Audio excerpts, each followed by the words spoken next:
They called it the Golden Age, and it truly was, blindingly golden, the way only things balanced on the edge of ending ever are. Hollywood in 1939 poured out more masterpieces in 1 year than most nations could claim in a lifetime. The Dream Factory spun at full throttle, searchlights carving the night, satin gowns pressed in basement rooms, 1,000-watt lights burning on outdoor sets. No one knew what was coming. No one imagined that within 3 short years the glamour would be put in uniform, that the brightest stars in the American sky would go dark, not because the studios lost them, but because the world needed them more. This is not a story about war. It is a story about people. Extraordinary people who lived their lives in front of cameras, who fell in love on sound stages, who raised children in Bel Air and Burbank and quiet Tacoma streets, and who, when the moment demanded it, set down their scripts and picked up rifles. Some came home, some did not. These are the ones who did not. Remember them not as they appeared on screen. Remember them as they were.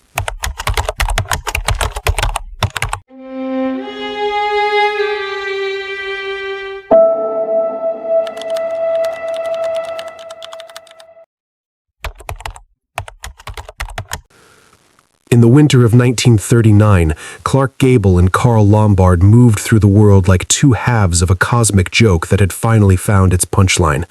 He was the king of Hollywood. She was its brightest comet. They had been married only 8 months, yet they leaned toward each other with an easy, helpless love that needed no apology. At the grand premiere of Gone with the Wind, searchlights raked the sky and 10,000 voices screamed their names. But in every photograph, they tilted slightly inward, pulled by something invisible and true. Their laughter on the red carpet felt unguarded, completely real. The kind of joy that makes even a roaring crowd grow quiet for a moment, just to listen. On the vast soundstage where Atlanta burned, Leslie Howard sat quietly in a canvas chair, reading Keats, his mind drifting over distant landscapes even as his body waited. When they called for his close-up, he would rise and become Ashley Wilkes with almost no visible effort, elegant and composed. Yet behind the polished surface lived a steel conviction that the gray light and hedgerows of England he loved were in mortal danger. In his Surrey home, his wife Ruth spoke calmly of his return from California, while their children listened, already sensing the shape of what was coming. She believed her husband would serve best with words and images, the thing no one else could quite do, but the children heard the tremor beneath her steady voice.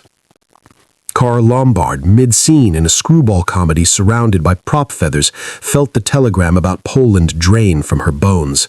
She folded the paper carefully, tucked it away, and returned to the set with a bright professional laugh that fooled everyone except the quiet ache now living inside her chest. Later, alone in her dressing room, she stared at nothing for a long time before picking up the phone to call the man she loved, wanting everyone home for dinner that night. On their unglamorous ranch in Encino, Carole and Clark rode horses along the fence line in the golden late-afternoon light. She spoke of Jimmy Stewart taking flying lessons and of the day when Clark might have to go as well. He tried to deflect, reminding him of his age, but she looked at him with quiet certainty and asked only that he be the man she knew he was. They sat on their horses in the fading sun, hands meeting on the saddle horn, and in that tender silence she prepared him, without knowing it, for a world that would soon no longer contain her.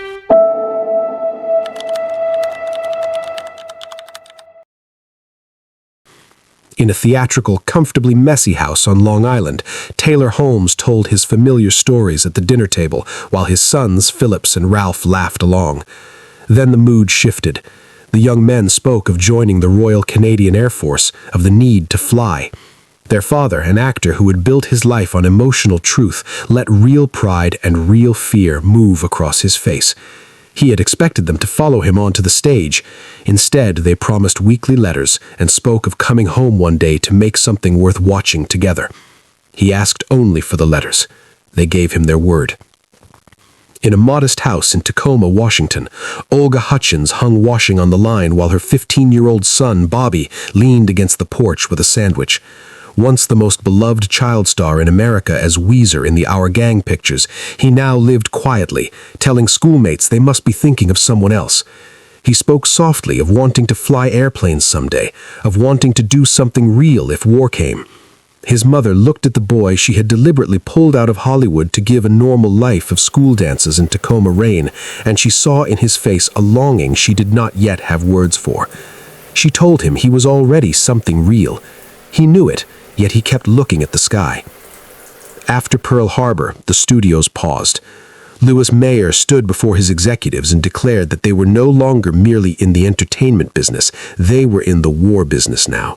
Every employee would hear the president's address. The movie industry had been called an essential service, and they would not fail that responsibility. Carole Lombard stood before a radio microphone and spoke directly to the invisible millions, asking them to buy war bonds not due to duty, but because the boys overseas needed to know they had not been forgotten. Her voice carried warmth and steel at once. Off mic, she grinned at the operator, then asked to do it again, never quite satisfied.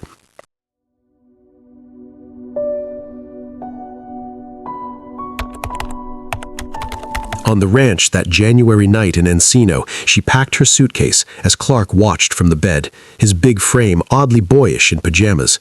He worried about her flying, suggested the train, but she insisted on getting home quickly to him. They stood together by the fireplace, her arms around him from behind, her body leaning back into his. In the warm firelight, they held each other with the quiet certainty of two people who had found their missing half. She promised Hungarian goulash she probably would burn. He told her he loved her. She answered that she knew and loved him back. Their kiss was not for any camera. It belonged only to them. On January 16, 1942, at the Las Vegas airport, Carole walked across the tarmac in simple traveling clothes, laughing at something her mother's companion, Otto Winkler, had said. Her mother followed a few steps behind, watchful. The Army Air Corps was uneasy about civilians on the flight, but Carole was impatient to get home. For one unguarded moment, as she paused at the steps, something crossed her face, not quite fear, but a sudden deep awareness of the sky above her. Then she smiled, turned, and climbed aboard. The plane taxied, rolled, and lifted into the sharp desert light.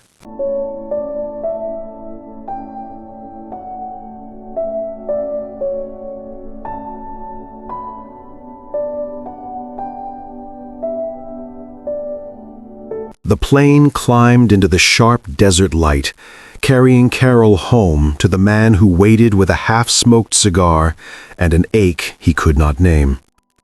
For a few brief minutes, the sky felt forgiving. Then the mountain rose where it should not have been. Potosi, unforgiving rock, veiled in twilight and blackout beacons. The impact was sudden. Violent, a tearing of metal and dreams that ended everything in fire and silence. All 22 souls aboard were gone in an instant.